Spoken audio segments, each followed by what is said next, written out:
Ako lang ba or kayo din na hindi magamit yung smart SIM? Hindi ako maka-text, hindi ako makatawag, tsaka hindi ko magamit yung data ko doon sa smart SIM ko. So, anyari? Napansin ko kasi to kanina, hindi ako makatawag, hindi ako maka-text, tsaka hindi ako maka-data. So, kung makikita nyo dito, yung calls, smart. Dito, emergency calls only. And then dito rin, sa text, messages, smart emergency calls only. Tapos dito sa mobile data, emergency calls. So lahat sila no service, no service, no service. Kaya ako lang ba to? Yung phone ko ba ang may saltik? O baka kayo rin pala? Ngayon naman, magsasend tayo ng message. So as you can see, meron na akong 2 attempts. And ganito yung lumalabas, waiting to connect, check options, smart communication. And this will be our 3rd time na magte-text tayo. So, hello. H-E-L-L-O.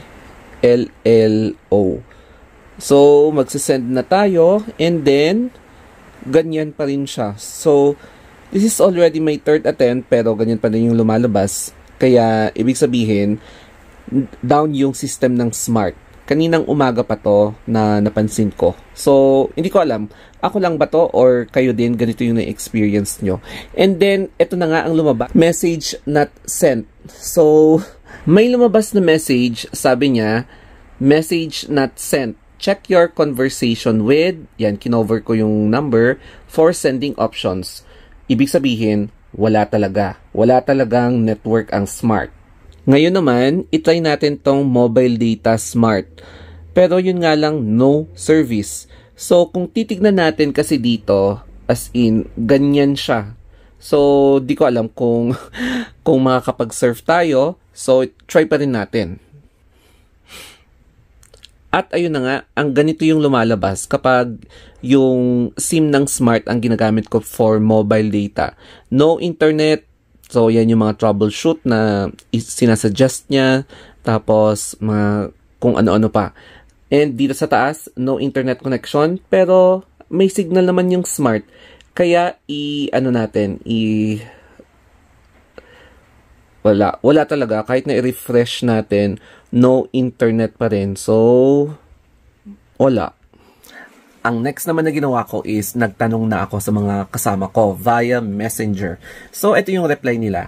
Sabi ko, down ba ang smart ngayon? Ang reply nila is, wala daw, hindi sila makasend or makatawag. Tapos yung mga workmates ng kasama kong to is nahihirapan din daw sila mag-text or tumawag. And then yung isang friend ko naman, sabi niya, nakakatawag naman siya. Kaya lang hindi siya makareceive ng message sa smart SIM. And then tinanong ko yung mga ibang kasama ko dito sa bahay, pumapalya daw talaga yung smart. Tapos eto na yung another problem. Pati yung PLDT namin, walang internet. So dito, hindi umiilaw yung internet na dot, no? So dapat nakailaw yan. And dito sa Wi-Fi, okay na yan. And hindi na ako makasurf sa Wi-Fi. So wala kaming Wi-Fi ngayon. Di ba connected ang smart tsaka PLDT? Nag-merge na sila if I'm not mistaken. So, nung nawalan ng network ang smart, pati yung PLDT apektado.